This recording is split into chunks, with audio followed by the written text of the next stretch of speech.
우리가 오늘 함께 오후에 모여서 말씀을 함께 나누고 은혜를 함께 소망하면서 나아가길 원합니다. 우리가 보통 성경 통독을 한다고 하면 우리가 가장 먼저 읽는 곳이 어디일까요?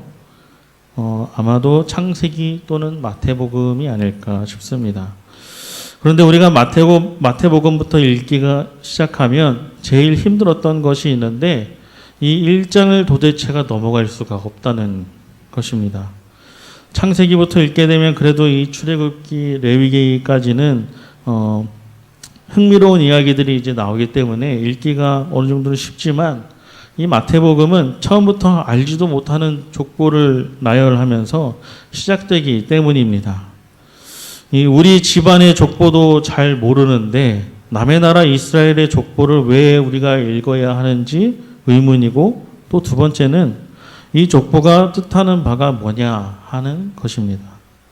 이 마태복음에서 1장과 2장은 서론에 해당하는 부분입니다. 마태복음의 서론. 1장은 예수께서 누구이신가 라는 질문에 대한 대답을 해주는 책이고, 또 그리고 2장은 예수께서 어디로부터 오셨는가를 이야기해주는 책입니다. 그래서 마태복음 1장에서 2장은 이 어느 정도 깊이 있게 살펴본 성도라면 이 제가 하는 이야기를 어느 정도 공감하실 것입니다. 하지만 여기서 우리가 주목해야 할 점은 이 마태가 이러한 대담들을 철저히 성취의 관점에서 제시해 나가고 있다는 사실입니다. 그 사실이 이 1장과 2장에서 모두 다 두드러지게 나타납니다. 특히 이 마태복음 전체를 통해 한 10번 걸쳐서 사용되는 구약의 성취의 형식의 그 인용구가 나오는데, 그 가운데 거의 절반에 해당하는 4번의 인용구가 이 1장과 2장에서 나타나게 된다는 것이죠. 이는 이들 두 장이 얼마나 구약의 성취라는 주제에 집중이 되었는가를 여실히 보여줍니다. 하지만 이 예수님을 구약의 약속의 성취로 드러내 보이기 위한 이 마태복음의 저자 마태의 노력은 여기서 그치지 않습니다. 오늘은 먼저 마태복음 1장을 통해서 우리에게 이 계보, 이 족보를 통해서 우리에게 무슨 교훈을 주시는지 한번 나누어 보고자 합니다. 앞서 말씀드렸다시피 1장은 예수님은 누구신가에 대한 내용입니다. 그 중에 1장 1절에서 17절은 예수님의 계보에 관한 내용이죠. 신약 성경의 첫 책인 또 첫 부분을 장식하는 이 계보는 우리에게는 단순히 이 무의미한 이름, 그냥 한번 읽고 그냥 넘어가는 역사 정도의 그런 수준으로 받아들여질지는 모르지만 이 오늘 읽은 이 본문은 예수님의 조상에 대한 역사적 정보를 제공해 주는 단순한 계보라기보다는 예수께서 이스라엘에게 약속된 메시아라는 사실을 분명하게 입증해 주는 신학적 선언서라고 볼 수 있습니다. 이 현대에는 족보의 개념이 많이 사라진 시대이지만 이런 때에도 족보를 굉장히 중요하게 생각하는 사람들이 많습니다. 나 어디 이씨 무슨 파 몇 대손이야 라고 소리치는 사람도 많이 봤고, 저는 이런 족보를 잘 모릅니다. 그래서 저 조상이 사실 누군지도 잘 모르는데, 어디 가서 족보 볼 줄 모른다, 저는 별로 그런데 관심 없습니다 그러면 이 자신의 족보를 알아야 하는 것이 얼마나 중요한 것인가, 내 조상이 누구인지를 아는 것이 얼마나 중요한 일인가, 제 앞에서 1장 연설하시는 분들이 참 많습니다.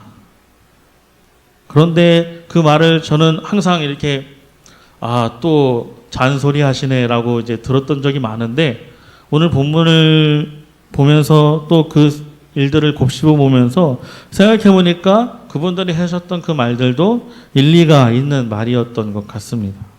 족보는 우리 선조들이 누구인지를 말해주고 그 사람들이 무슨 일을 하였는가, 그 시대에는 무슨 일이 있었는가를 알게 해주는 역할을 감당하고 있기 때문이죠. 과거엔 족보의 중요성이 더 강조되는 시기였기 때문에 이 족보를 알고 있는 것은 아주 중요한 일이었습니다. 이 예수님이 사시던 시대에도 그 사실은 별반 다르지 않았는데 그때 역시 이 족보는 자신의 삶의 뿌리 또 자신의 정체성을 나타내는 중요한 정보였고 마태도 이 사실을 잘 알고 있었기 때문에 예수님의 족보를 아주 중요한 의도를 가지고 1장부터 나열해 놓고 있는 것이죠. 그리고 이 계보는 몇 가지 두드러진 특징을 나타내고 있습니다. 먼저 마태복음의 이 계보는 예수님을 이스라엘의 역사 전체와 긴밀히 연관시키고 있는 것을 우리가 볼 수 있습니다. 먼저 우리가 계보의 이 족보의 처음 조상은 이스라엘 백성의 시작인 아브라함부터 시작하고 있습니다. 또한 계보의 두 전환점들은 이스라엘 왕조의 시작과 끝이라는 점에서 이스라엘 역사의 중대한 전환점들인 다윗과 그 바벨론 포로 사건을 나타내고 있습니다. 그렇다면 이 계보를 마무리하는 예수님은 누구인가? 당연히 기대되는 이 질문에 대한 자연스러운 반응은 이 예수님께서 이스라엘 역사의 새로운 시대를 시작할 그리스도이시라는 대답일 것입니다. 흥미롭게도 이 마태는 그의 계보를 예수 그리스도 또 다윗, 아브라함으로 시작을 하고 아브라함, 다윗, 그리스도의 나열로 끝내고 있습니다. 이는 예수께서 이스라엘 역사와 다윗 왕조의 목표를 성취한 그리스도이시라는 사실을 강조하고자 이 마태복음에 마태의 강력한 관심을 보여주는 부분인 것이죠. 마태의 이러한 관심은 이스라엘 전체 역사를 3번 14대로 제시한 데서 더욱 두드러지게 드러나 있습니다. 사실 이스라엘 왕조를 보면 이 족보를 보면 이 중간에 누가 더 있는데 이 의도적으로 14대로 제시한 이유가 있다는 것이죠. 이것은 이 완성수 7, 그 7에 곱하기 2를 세 번 반복한 것으로서 이제 준비의 시대가 끝나고 완성의 때가 확실하고도 완벽하게 도래했음을 강력하게 암시해 주는 것입니다. 이스라엘 문화에서 7은 천지창조의 7일로 완전한 완전수라고 표현합니다. 두 번째로 마태복음의 계보는 왕적 계보라는 사실입니다. 이러한 사실은 누가의 계보나 계보에 나타난 누가복음 3장 23절에서 38절과 비교해 보면 두드러지게 알 수 있는데 마태는 다윗의 아들로서 솔로몬을 제시한 후에 줄곧 유다의 왕들의 이름을 나열하고 있습니다. 누가는 다윗의 아들로서 나단을 제시한 후에 마태와는 전혀 다른 이름들을 나열하고 있습니다. 이것은 예수님을 유대인들의 왕으로 제시하려는 이 마태복음이 유대인을 위하여 쓰여진 책이기 때문에 유대인들의 왕으로 제시하려는 이 강한 의도를 나타내고 있는 것이지요. 특히 이 마태의 계보의 두 전합전들이 다윗 왕조의 시작과 끝인 이 바벨론 포로라는 사실이 그 사실을 나타내고 있는 것이죠. 세 번째로 마태복음의 계보는 보다 구체적으로 다윗적인 계보입니다. 이러한 특징은 이제 우선적으로 이 계보에서 다윗이라는 이름이 어떤 다른 이름들보다도 자주 나타나고 있다는 사실에 의해서 나타납니다. 또 요셉, 여인들이 1회, 그리스도, 아브라함이 3번, 다른 이름들이 2번, 그리고 다윗의 이름이 총 5번 반복이 됩니다. 사실 마태복음의 이러한 관심은 이 계보의 구조에서 드러나게 됩니다. 예수 그리스도, 다윗, 아브라함으로 시작해서 아브라함과 다윗, 그리스도로 끝나는 이 구조는 이 족보에서 가장 중요한 인물이 맨 처음과 맨 끝을 감싸는 예수 그리스도이시고 그 다음에는 다윗, 그 다음에는 아브라함임을 보여주고 있다는 것이죠.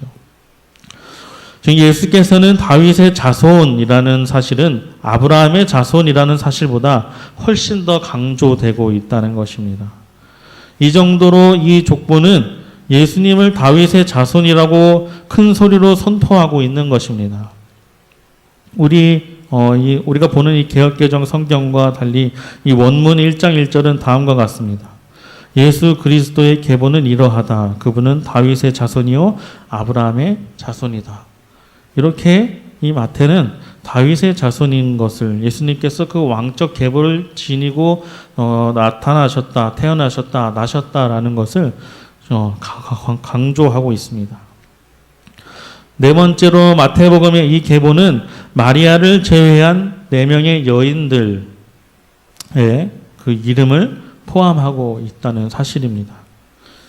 자, 그런데 이 여인들은 2가지 눈에 띄는 공통점들을 가지고 있습니다. 먼저는 이들 모두, 이 4명의 여인들 모두 이방인이었다라는 것입니다. 다말은 가나안, 라합은 여리고, 롯은 모압 출신이었습니다. 또한 우리아의 아내는 우리아가 가나안의 후손인 햇사람이었다는 점을 감안할 때에 햇 여인이든지 아니면 최소한 햇사람의 아내였습니다. 이는 예수께서 이스라엘뿐 아니라 이방의 혈통과도 연관을 갖고 이 땅에 오셨다라는 것을, 따라서 그 예수님은 이스라엘뿐 아니라 이방을 위한 그리스도도 되신다는 점을 이 족보를 통해서 우리는 알 수 있다라는 것이죠. 두 번째로 이들은 모두 비정상적인 결혼 생활을 하였습니다.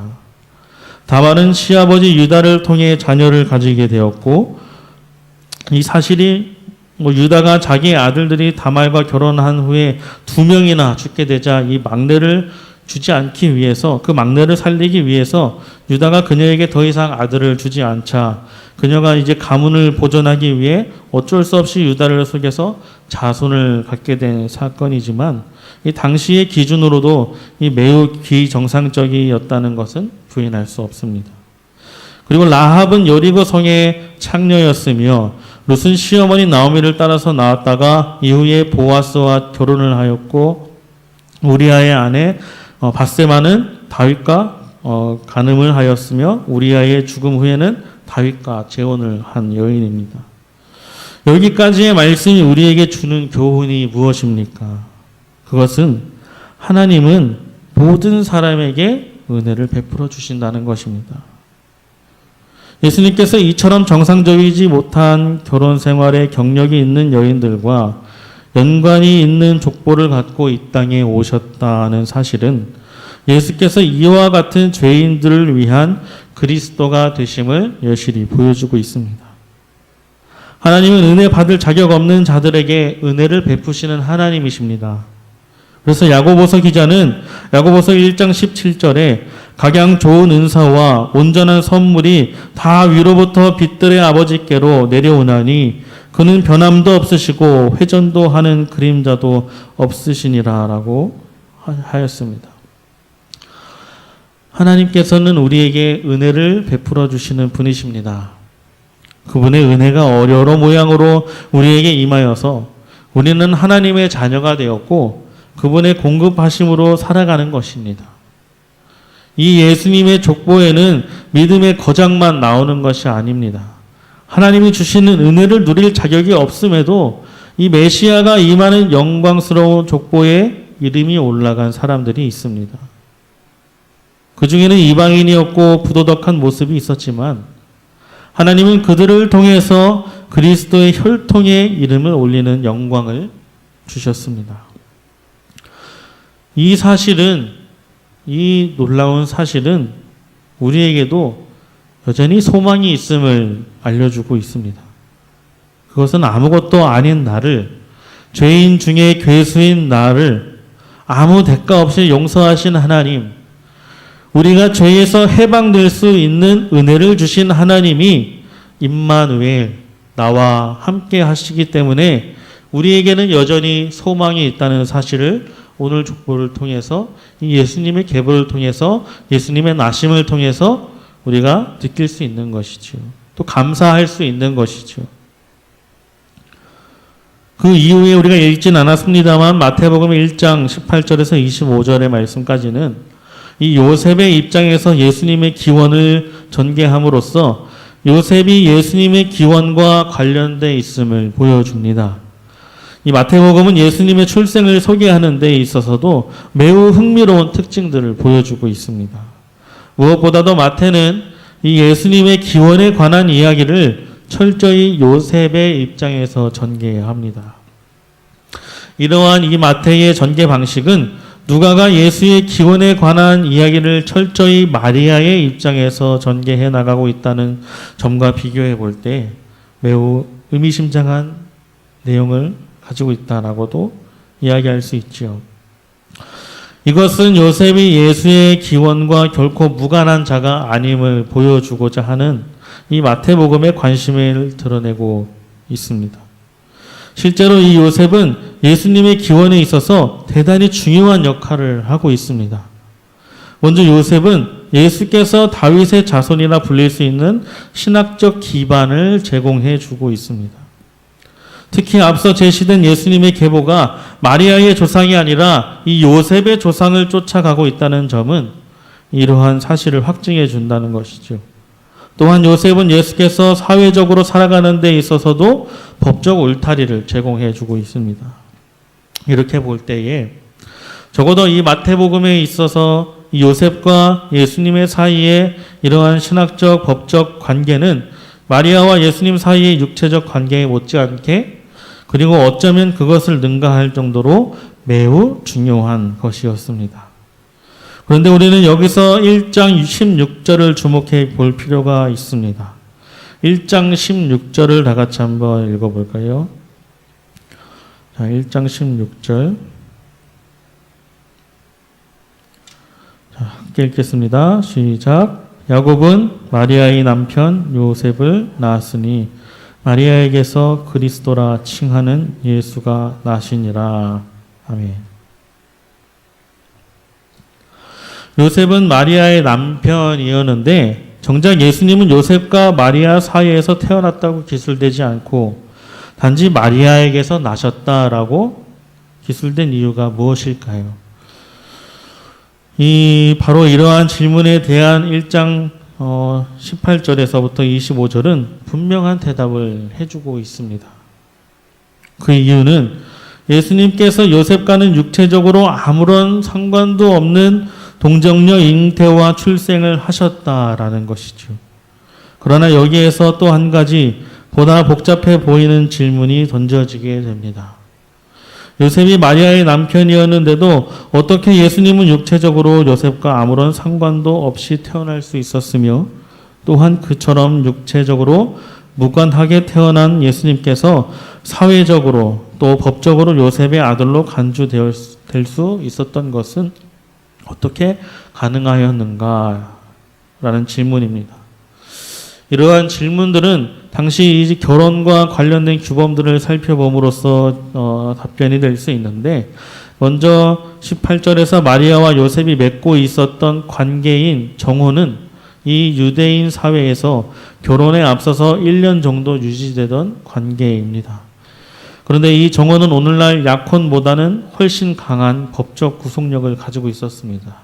그저 우리 나중에 이날 결혼하자 하는 그런 단순한 결혼 약속이 아니라 실제로 결혼을 한 것과 마찬가지이지만 서로 같이 살고 있지는 않는 그런 상태라는 것이죠. 그래서 일단 남녀가 정혼하게 되면 그들은 법적으로 부부가 됩니다. 또 남자와 여자는 각각 서로에게 남편과 아내가 되는 것이지요. 하지만 말씀드렸다시피 이들은 결혼 때까지 함께 살지 않으며 따라서 육체적 관계도 금지되어 있었습니다. 이 정혼 관계는 오로지 이혼이나 죽음에 의해서만 종결될 수 있는 이 약속이었습니다. 그런데 이 만일 정혼 기간 중에 여자가 부정한 것으로 드러나게 되면 구약 시대에서는 이것을 돌로 쳐 죽이도록 되어 있었습니다. 하지만 신약 시대에서 와서는 돌로 쳐 죽이기까지는 아니하고 이혼하도록 되어 있었지요. 이러한 규범들은 마리아가 처하게 된 상황과 요셉이 직면하게 된 이 문제들을 적절히 설명해 주고 있습니다. 먼저 마리아는 요셉과 정혼만 하였을 뿐 아직 육체적 관계를 갖기 이전에 예수를 잉태하게 되었습니다. 그런데 요셉은 이 율법 앞에 바로 선 사람이라고 나와 있습니다. 그래서 이 상황에서 자신의 의사와는 상관없이 마리아와 이혼해야만 하는 법적인 문제에 봉착하게 되었습니다. 그러나 그는 마리아의 수치가 만인에게 알려지는 것을 바라지 아니하였으며, 그래서 그는 두 증인 앞에서 가만히 이혼하는 방법을 택하고 있는 것입니다. 바로 이런 상황에서 주의 사자가 요셉에게 나타나 먼저 이 사건의 상황, 마리아가 어떻게 임신을 하게 된 것인지를 설명합니다. 마리아는 부정한 관계를 통해서 남의 아이를 잉태한 것이 아니라 성령으로 잉태하였으며, 그녀가 잉태한 아이는 다름이 아닌 이 세상을 구원할 예수라는 것입니다. 그리고 주의 사자는 요셉에게 마리아를 무서워하지 말고 두려워하지 말고 데려올 것을 명령합니다. 주의 사자의 이러한 설명과 명령에 요셉은 더 이상 두말하지 않고 적극적으로 반응하여 순종하였고, 요셉은 마리아와 결혼하여서 자기 집에 데려와서 살게 된 것입니다. 그 결과로 예수님은 사회적으로 철저히 요셉의 아들로 인식할 수 있게 된 것입니다. 마태복음은 여기서 예수님의 출생과 관련하여서 이 요셉의 적극적인 역할을 강조해 주고 있습니다. 특히 1장 25절에서 요셉은 적어도 본문에 나타난 바에 의하면 주의 사자가 명령한 것보다 훨씬 더 적극적으로 자신의 권리를 포기하는 모습을 보여줍니다. 즉 요셉은 마리아를 자기 집으로 데려왔지만 그녀가 예수를 낳을 때까지는 그녀와 잠자리를 갖지 않았던 것입니다. 그런데 이 마태의 마지막 설명은 이 매우 중요한 사실을 확인해 줍니다. 이 요셉이 예수와 이처럼 사회적으로 밀접한 관계가 있는 것은 사실이지만, 그러나 예수의 진정한 기원은 요셉으로부터가 아니라 하나님으로부터라는 사실입니다. 이렇게 볼 때 마태복음 1장에서 요셉과 예수님의 사이에 밀접한 관계를 지극히 강조하면서도, 그러나 이 둘 사이의 본질적인 거리를 적절히 확인해 주고 있는 것이 이 마태복음의 1장의 내용입니다. 한편 이 마태는 예수의 동정녀 잉태와 출생을 입증하는 근거를 다른 데서 구하지 않고 구약으로부터 구합니다.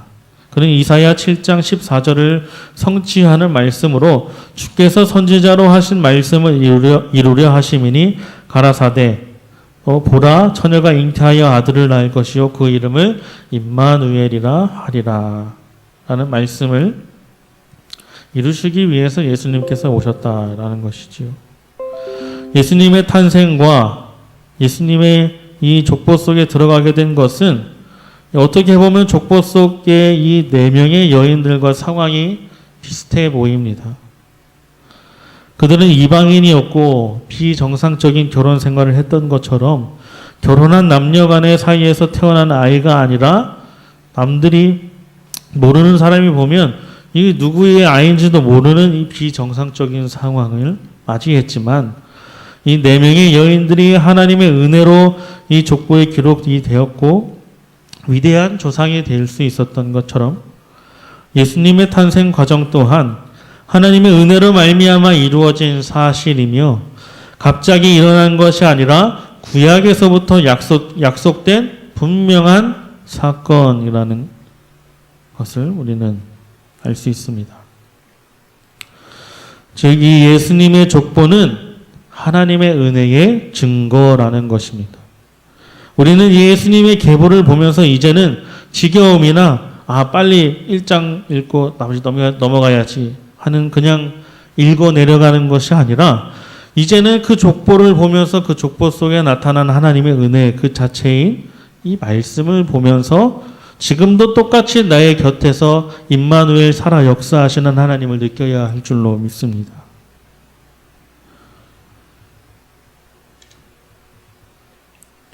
말씀을 정리하겠습니다. 우리는 오늘 마태복음 1장에서 2가지 은혜로운 사실을 찾을 수 있었습니다. 첫 번째로는 이 예수님은 그리스도 메시아이며 이스라엘의 왕이셨으며 다윗의 자손이었으며 동정녀 탄생한 하나님의 아들이시라는 것입니다. 무엇보다도 우리를 죄에서부터 구출할 구원자이시며 더 나아가 우리와 임마누엘 하시는, 우리와 영원히 함께 하시는 하나님이시라는 사실입니다. 두 번째는 요셉과 마리아를 통해서 우리는 교훈을 얻을 수 있습니다. 지금 주님께서 나에게 또 요셉에서와 같은 요구를 하셨다면 우리는 어떻게 반응하고 또 요셉처럼 적극적으로 순종할 수 있었을까요? 내가 과연 마리아라면 이 상황을 어떻게 믿고 이 말씀을 따를 수 있었느냐라는 것입니다. 그러나 우리와 같은 이 성정을 가지고 요셉과 마리아는 너무나도 당연하다는 듯이 자기의 모든 권리를 내려놓고 그 주의 사자, 즉 하나님의 말씀에 순종하고 있습니다. 마치 자기의 희생과 치러야 할 대가는 아무것도 아니라는 듯이 말입니다. 저는 여러분께 이 시간 도전하고 싶습니다. 예수님께서 우리를 구원하시기 위해서, 우리를 위해서 죄에서 구출하기 위해서 오셨다는 것을 우리는 믿으십니까? 그렇다면 예수님께서 우리에게 맡겨주신 이 작은 일을 위해 여러분은 순종할 수 있으십니까? 우리는 그리스도를 주로 고백함으로 그분의 자녀가 되었습니다. 이것이 무슨 뜻일까요? 왕의 족보에 우리가 속하였다라는 뜻입니다. 요한복음 1장에는 영접하는 자, 곧 그 이름을 믿는 자들에게는 하나님의 자녀가 되는 권세를 주셨으니 이는 혈통으로나 육정으로나 사람의 뜻으로 나지 아니하고 오직 하나님께로부터 난 자들이니라. 아멘. 이 요한복음 1장 12절에서 13절이 이렇게 선포하고 있습니다. 사랑하는 성도 여러분, 예수 그리스도를 주로 고백하고 계십니까? 그렇다면 이제 우리는 주의 자녀가 되어서 주님을 따라 살아가는 사람이 되어야 할 줄로 믿습니다. 자녀는 부모를 기쁘시게 하기 위해서 살아가야 합니다. 그리고 그 부모는 자녀에게 모자람 없이 양육하고 지켜주며 안전한 삶을 누릴 수 있도록 울타리를 쳐주십니다. 우리 하나님께서는 어떠한 상황에서도 그분의 뜻을 이루시며 성취하시는 분이시기 때문에 우리는 더욱 하나님의 이 신실하심을 신뢰하면서 그분을 향하여 나아가는 자가 되어야 할 줄로 믿습니다. 우리에게 베푸신 은혜를 생각하면 더욱 감사하는 삶이 하나님을 기쁘시게 하는 삶인 줄 믿습니다. 이 빌립보서 2장 13절 말씀에 너희 안에서 행하시는 이는 하나님이시니 자기의 기쁘신 뜻을 위하여 너희로 소원을 두고 행하게 하시나니 라고 했습니다. 하나님은 우리 안에서 일하시고 우리 안에서 행하십니다. 우리의 삶에서 일하시는 하나님의 역사하심을 우리는 기억하면서 날마다 쪼개어지고 또 빚어지고 세워지는 믿음의 사람들로 세워져 나가기를 간절히 소망합니다. 그래서 나에게 예수님은 어떤 분이신지를 깨닫고 우리 각자에게 맡겨주신 사명에 충성을 다하는 우리 안양중앙교회의 모든 성도님들을 되시기를 소망하면서 우리를 자녀 삼아 주시고 이 왕의 계보에 우리를 포함시켜 주신 또 지켜주시는 하나님께 감사함으로 늘 기쁘게 살아가시는 모든 성도님들 되시기를 간절히 소망합니다. 기도하겠습니다.